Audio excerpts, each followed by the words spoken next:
Bonjour et bienvenue sur cette vidéo de présentation où je vais vous parler de Tutanota.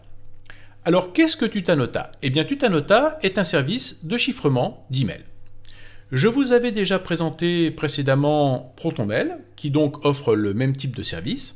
Et donc aujourd'hui je vais vous présenter Tutanota qui va donc vous permettre de chiffrer vos emails sans avoir à gérer des clés symétriques, asymétriques et toutes ces choses qui peuvent compliquer un peu la vie de celui qui veut chiffrer ses emails. Alors déjà, que veut dire Tutanota? Eh bien Tutanota est dérivé de mots latins qui veulent dire message sécurisé. Donc déjà, ça annonce la couleur. Les serveurs de Tutanota sont situés en Allemagne. Alors l'Allemagne a une législation plutôt stricte concernant la protection de la vie privée de ses utilisateurs. Cependant, il ne faut pas oublier que l'Allemagne est alliée des États-Unis et que leur chancelière a même eu son téléphone qui a été espionné par leurs propres alliés.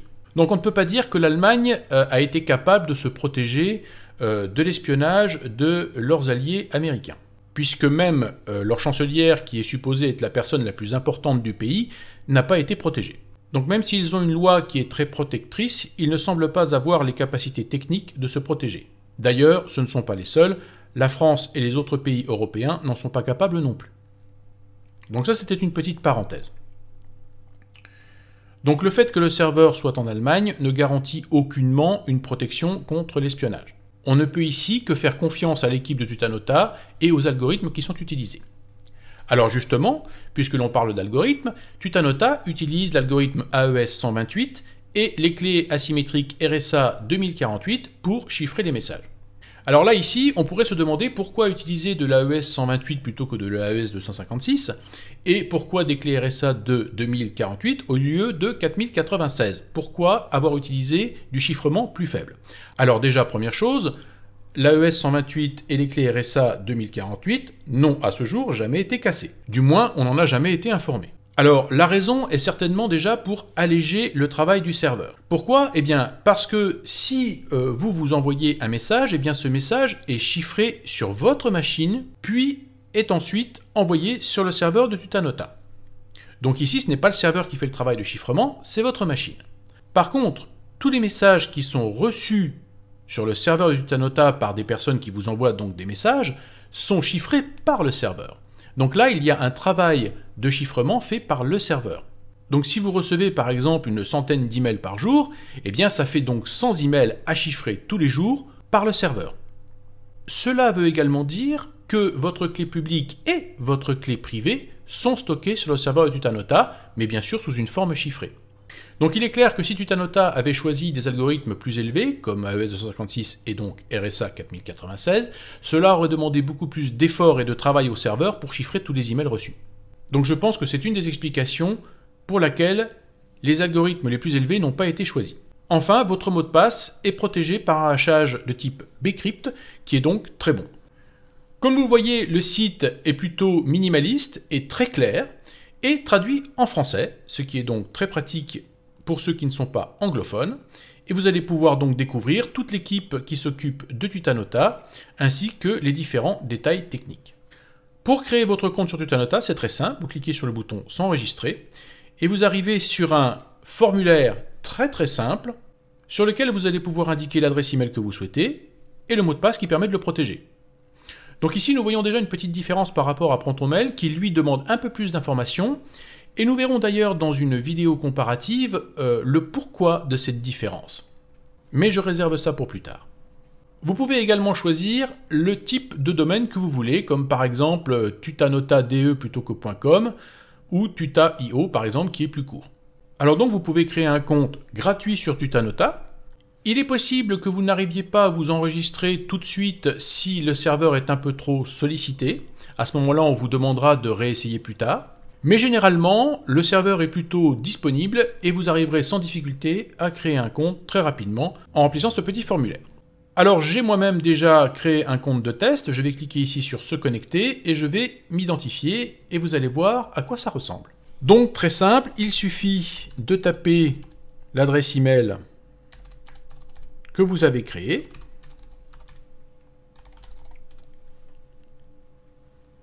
Et votre mot de passe.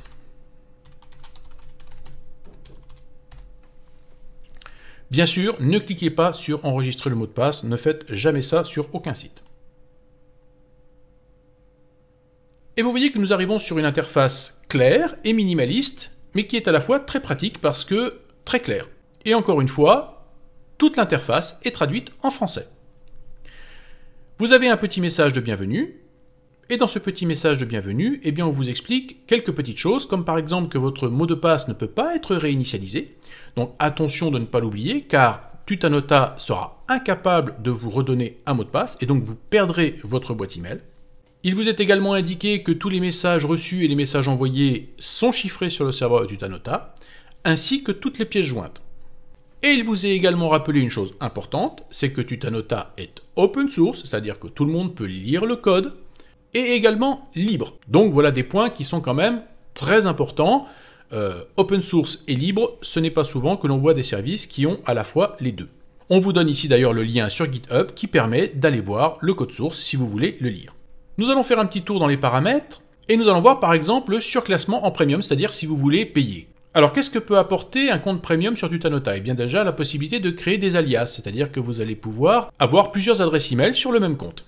Vous pouvez également utiliser votre propre nom de domaine, c'est-à-dire qu'au lieu d'avoir tutanota.com, eh bien vous allez avoir votreentreprise.com. Donc ça c'est plutôt sympa.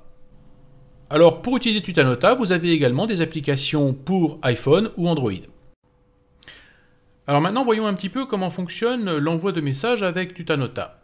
Alors vous avez ici donc un bouton Nouveau message, on clique dessus, et vous obtenez un formulaire vraiment très simple dans lequel vous mettez donc votre destinataire, l'objet de votre message, vous voyez qu'ici c'est très simple, et ici on vous indique que ce message est envoyé chiffré de bout en bout, confidentiel.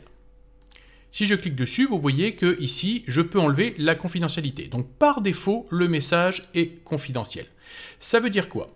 Ça veut dire qu'en non confidentiel, le message va être envoyé en clair, comme n'importe quelle messagerie d'email que vous pourriez utiliser. Mais à partir du moment où je me mets en mode confidentiel, qui est donc le mode par défaut, vous voyez qu'ici, on nous demande systématiquement un mot de passe. Donc notre destinataire ne va pas recevoir le message sous une forme chiffrée, mais va recevoir un email avec un lien l'amenant à Tutanota. Et il va donc arriver sur une page de Tutanota dans laquelle il va pouvoir taper le mot de passe pour voir le message s'afficher sur son navigateur internet. Donc ici, c'est exactement le même principe que l'on a vu déjà sur ProtonMail par exemple. Et je vous le rappelle, le message et les pièces jointes sont chiffrés. Alors par contre ici, nous n'avons pas, comme il y a sur ProtonMail, un système d'autodestruction du message. Sur ProtonMail par exemple, on peut dire qu'on veut que le message soit autodétruit dans 7 jours, et que la personne ne pourra plus consulter le message après ces 7 jours écoulés. Donc ici, il n'y a pas de système de ce genre, on reste vraiment dans quelque chose de très simple, où il suffit de mettre un mot de passe, la difficulté étant que votre destinataire, eh bien, il doit connaître le mot de passe, donc vous devez par un autre moyen que Tutanota, communiquer ce mot de passe à votre destinataire.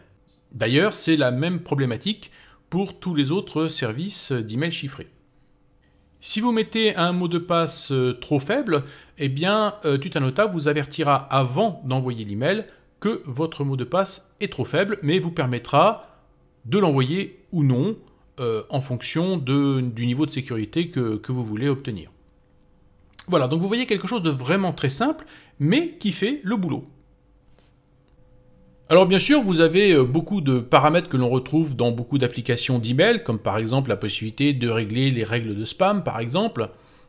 Vous avez également la possibilité de vous désabonner, hein, si vous voulez détruire votre compte, c'est tout à fait possible, simplement en indiquant la raison pour laquelle vous voulez vous désabonner, et en indiquant simplement le mot de passe, et vous pouvez supprimer le compte en un clic. Enfin, dernière petite chose, Tutanota prétend que vous pouvez utiliser leur service de façon anonyme, c'est-à-dire que vous êtes anonyme en utilisant Tutanota. Alors, je vais mettre un bémol là-dessus, étant donné que le formulaire qui permet de vous inscrire à Tutanota, effectivement, ne demande aucune information sur qui vous êtes. Cependant, ce formulaire a du JavaScript intégré dedans.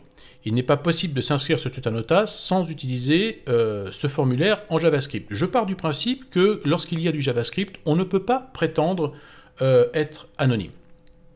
Donc on ne peut effectivement que faire confiance à l'équipe de Tutanota, qui nous certifie qu'on peut utiliser Tutanota de façon anonyme, mais je pars du principe donc que si JavaScript, on ne peut pas faire confiance à l'anonymat. D'ailleurs, dans tous les cas, j'estime que les emails anonymes, ça n'existe tout simplement pas, quel que soit ce que prétendent les services.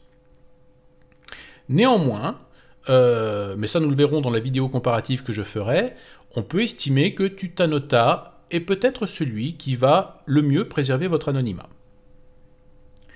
Alors bien sûr, l'anonymat est également lié au paiement, car si vous comptez bien sûr vous surclasser en premium, et donc payer pour un compte sur Tutanota, obligatoirement votre mode de paiement risque de vous désanonymiser. Alors il prévoit bien sûr un paiement en Bitcoin, mais le Bitcoin n'est pas anonyme non plus. Donc c'est pour ça, je vous le répète, il n'existe pas de service d'email anonyme. Cela n'existe pas. En conclusion, je dirais que Tutanota est un très bon service d'email chiffré qui a fait ses preuves puisqu'il existe depuis plus longtemps par exemple que ProtonMail. Et donc je vous conseille d'utiliser aussi bien en tant que service d'email privé ou professionnel. C'est un très bon service que je vous conseille. Voilà, j'espère que vous avez aimé cette vidéo et je vous dis à très bientôt pour d'autres vidéos.